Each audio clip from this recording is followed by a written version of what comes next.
Hey guys! I don't really know how to start this, so it's probably gonna start off awkward for the first few times. Hello friends, family, strangers. For those of you watching that may not know me, I'm Erin. I'm starting this series of videos, this YouTube channel, if you will, which never done before. This is new for me, so good luck to both of us. If you're asking yourself, what are these videos even about? These videos are about my health journey. They're about my journey of diagnoses. That's plural because it has changed several times, and this is just me kind of keeping you up to date on that. Current diagnosis, MS. Do I think it's gonna change? Probably not, but I'm prepared for anything. Let's go. I'm starting this for a few different reasons. The main reason is to field questions from loved ones all in one place. If you've ever been ill, which I would say all of us have, it can be a little bit daunting, having to repeat yourself so many times. That's not to say that I don't appreciate people checking in on me. I know it comes from a place of love, and so do these videos. I need the support system, but this is my way of letting you all in without having to send 20 different text messages to 20 different people. Wow, that makes it sound like I got 20 people checking up on me, and it's probably 5. This is also kind of like a form of therapy for me, a big part of my healing journey is going to be my mental health, because being sick takes its toll on you. And also, I did my makeup. Being sick already feels like shit, and then when you look like shit, doesn't help. Doesn't help at all. But there are tons of other reasons, like why I'm starting these videos. Full transparency, I love attention. I want all of the attention all of the time, which brings me to a quick little plug. I have a podcast with my friend Jen. We do a spooky podcast. It's called Sharing is Scaring. It's fun. We have a great time. We're having a great response, but it would be silly of me to not plug that here. It's not on YouTube, but you can find it on Spotify, Apple Podcasts, and most other podcast platforms. So just go out there and search for it. Sharing is Scaring podcast. I'm sure I'll put a little logo somewhere, and then I'm just gonna dance.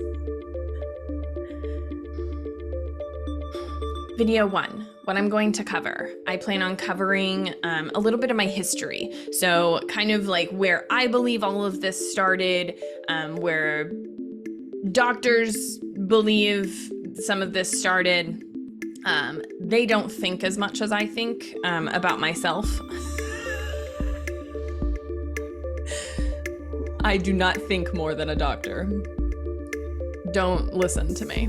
I'm just saying I have theories that they may not have, but they don't know my history as well as I do. So I am here to share it with you. In the beginning, my guess is probably about 2015. I was 26 years old, and I was seeing small bursts of symptoms starting to happen. So the types of symptoms I had back then was mostly major anxiety and heart palpitations. I do have other reasons to have anxiety. I understand that, but the extreme heart flutters, I was in a very stressful time of my life. And I would be up for hours just sitting there in front of my air conditioning, cooling down, because I was really sensitive to the heat. It was super hot, and my heart was just beating out of my chest. Side note, I recently have been diagnosed with the left side of my diaphragm being paralyzed. So if throughout this video you see me gasping for air, that's why. I'm fine. I'll be cool. My oxygen levels are great. I can check that on my phone. It's perfect. So I was getting lots of heart flutters. I was having constant panic attacks and sharp random pains. By 2018, I was experiencing these in a more extreme sense. Like I started getting pins and needles, shooting down my leg. All of this has been primarily on the left side of my body. It does go on both sides though. My left side is worse, but that doesn't mean it's the only side. I get pins and needles, numbness, shooting down, like I would get it on my head, on my face, which is kind of funny because if you look, this eye is my droopy eye. She's my special eye. And that doesn't make sense, but that my left side is worse, but my right eye is the one that's droopy, but whatever. So I would get shooting pain, like major nerve pain, severe depression. My joints would feel so painful. And I mean, so it's 2018. So I was what? 26, 27, 28, 20. I was 29 years old. Never said I was good at math. I was 29 and my joints felt like what I assume it feels like being 80.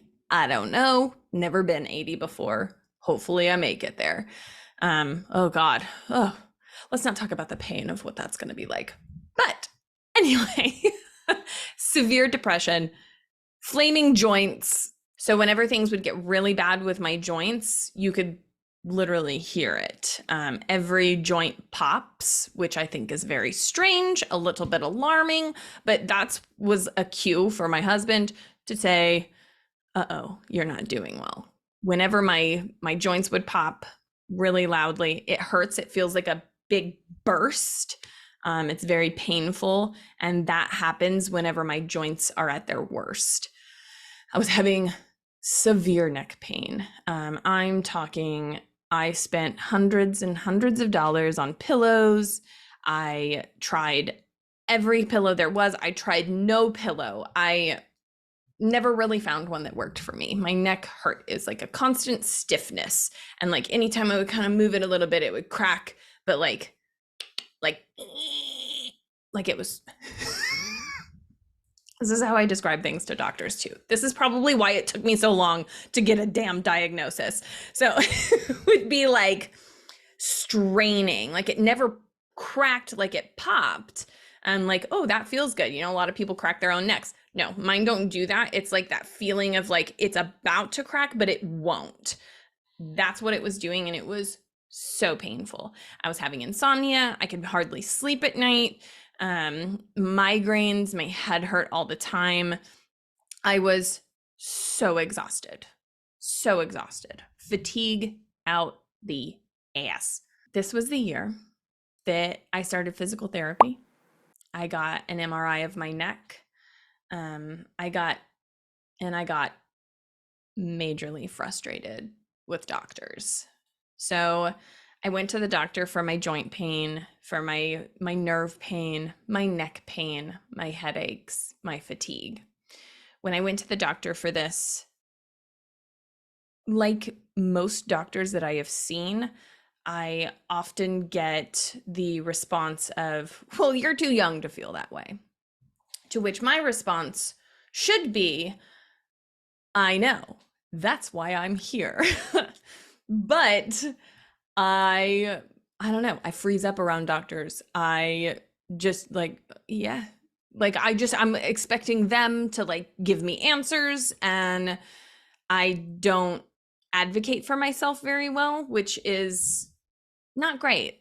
Not great. I like to take my husband with me so that he hears everything that they say, and he can also stand up for me from time to time. I know that makes me seem weak, but it's just, I get weird around people of authority.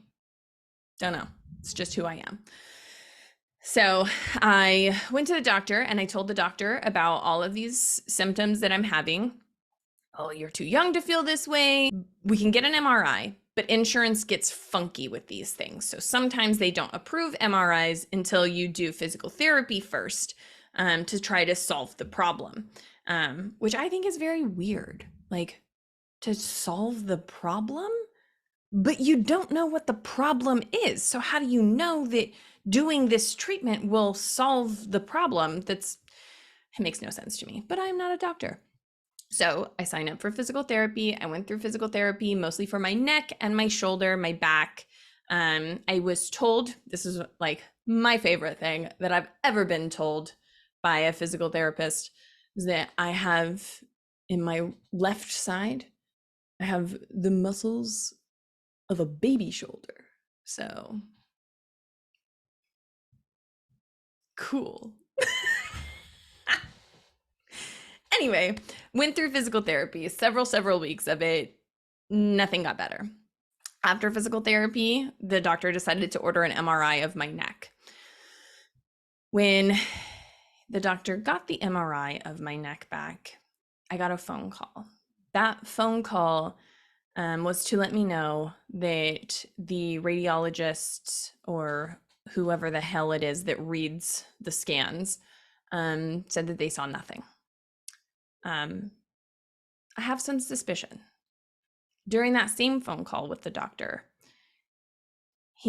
as he's telling me my results, he says, "Oh, well, maybe there's some." No, you know what? I'm going to believe what they wrote. I'm going to go with what they said, and that everything is fine. There's nothing there. And hearing that as a patient, you're like, what did you see? Like, what was on there? Don't leave me hanging here, man. And he's like, no, it's fine. It's fine. We're gonna go with that. There's nothing there. So I can send you to a pain doctor. We'll get you pain meds. We can do injections and whatnot. And that really frustrated me because I wasn't looking for a Band-Aid. I wasn't looking for drugs. I didn't want pain pills. I didn't want to go get treatment for something that nobody knows what it is. So I said, I don't want to do that. You don't even know what you're treating. And he said, well, if you don't want pain management and you don't want to have surgery, then I don't know what you want me to do for you. That was the last time I saw that doctor. And I was very frustrated, obviously. Side note, I didn't realize I was going to get this worked up about talking about doctors in my past journey, but here we are. It's happening. So after I saw that doctor for the last time, I felt hopeless. I felt like no doctor was going to help me. I couldn't find anybody to actually care about my pain and want to get down to the bottom of things. I had friends suggesting their doctors to go see, and I was like, great, like maybe I could find somebody who cares. They're not taking new patients. Of course they're not taking new patients. So I didn't. I sucked it up. I went to work. I went about my life. I lived in misery. 2019. So like a year later, 2019 comes around. Things are getting worse. I can't work like a half a day at work, like maybe just a few hours, without being so physically exhausted that I couldn't move. The pins and needle numbness was getting worse. I was really in a super dark place mentally. I was breaking down every night.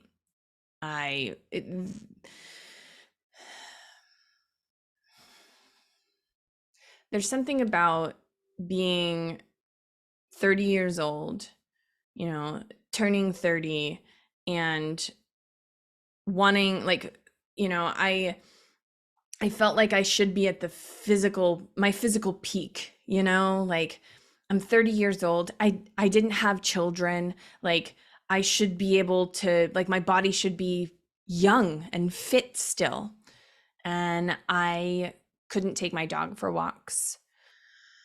I felt like I was failing my baby Bones, Mr. Bones.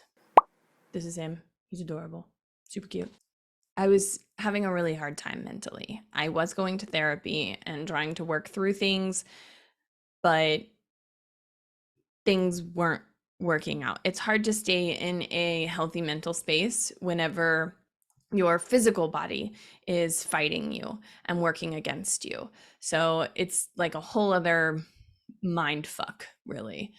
I was determined to feel young and fresh. And for years, I had wanted to color my hair and make it pretty and be whatever I wanted to be. So I decided that I was going to dye all my hair pink. And I did. And it was fantastic. Never going back. I mean, this isn't pink, but I'm just saying, like, natural hair colors, not for me. Not really my thing. Then I developed a rash. I had this big red bullseye rash on my chest that one day, like, just showed up. It was small and it grew. And then it stayed the same size, which really freaked me out. And I went online because at this point, Dr. Google was my doctor. Deep, deep down in some forum about the numbness and tingliness, the pins and needles that I was experiencing, I found some comment that said, maybe you should get tested for Lyme disease. I had those same symptoms and I got tested for Lyme disease and it was positive. And now since treatment, I'm feeling so much better. I'm like, no, there's no way. No way I got Lyme disease. So I'm Googling the symptoms. Turns out they're all check.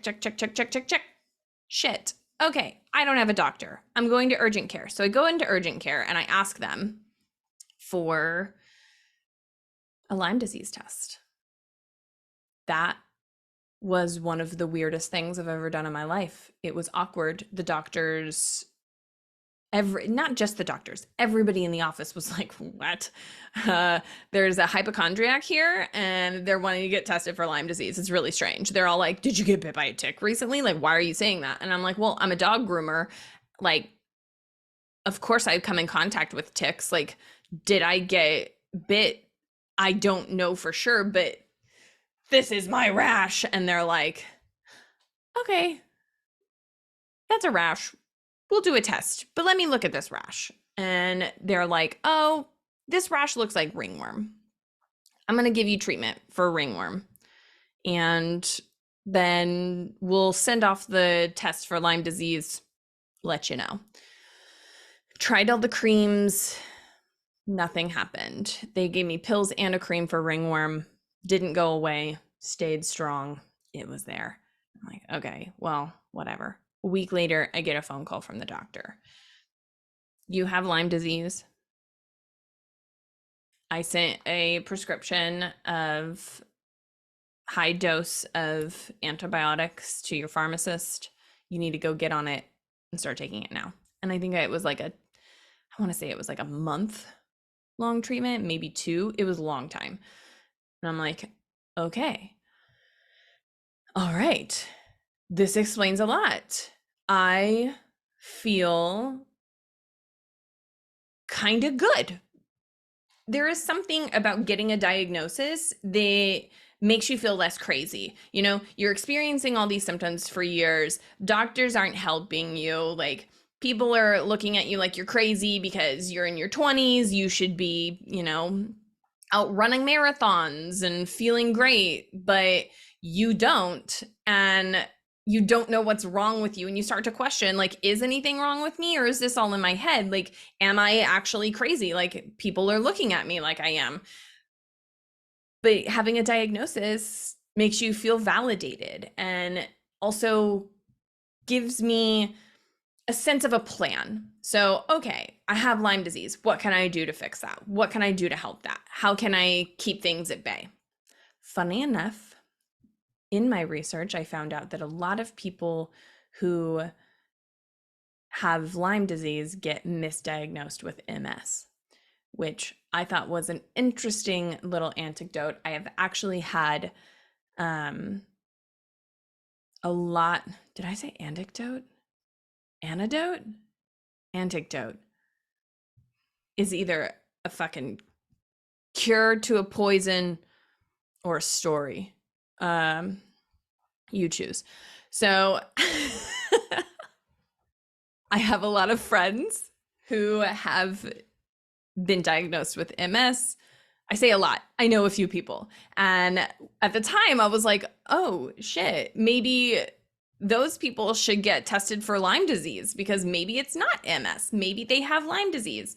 Little did I know the opposite was happening with me. I was misdiagnosed with Lyme disease. The test results was not accurate by this was the end of 2019. So the beginning of 2020, I was finished with my treatment for Lyme. I was feeling good, placebo effect, because by January, I'm done taking all of my medications and my symptoms come back. And my symptoms don't just come back, they came back full force. Like I couldn't hardly walk. I am 30 years old, married happily, and my also 30-year-old husband is having to help carry his wife to the bathroom because I couldn't even make it there myself. I was crawling on my hands and knees to get places. I could barely move. I hurt so bad. It was really rough.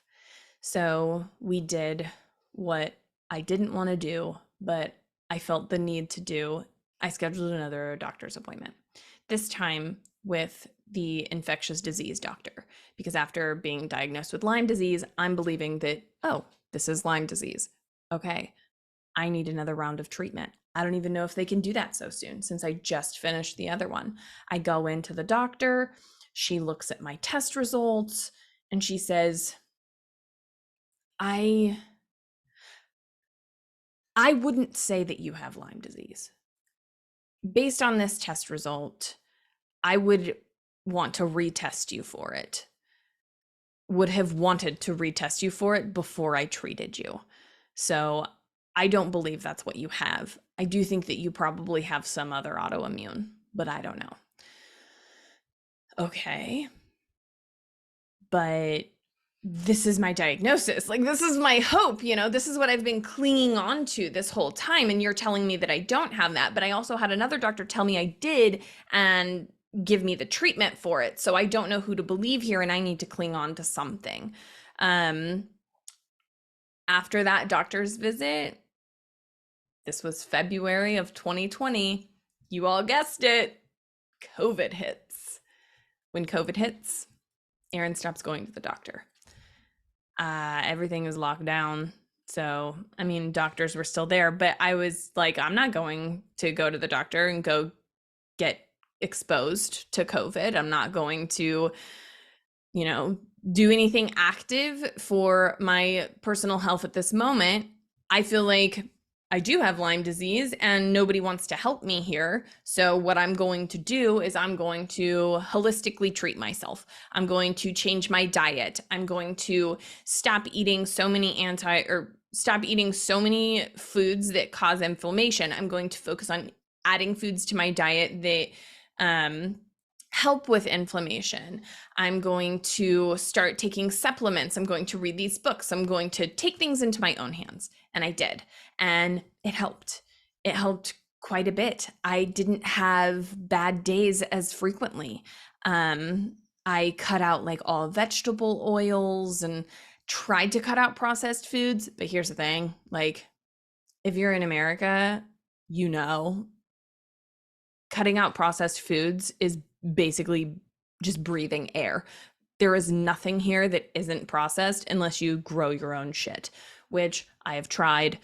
It is not enough to feed me daily. You know, I took things into my own hands and decided I was gonna ride out the pandemic and probably never see another doctor again. I was going to go with the Lyme disease diagnosis and save my money, because I felt like I had wasted a lot of money on doctors.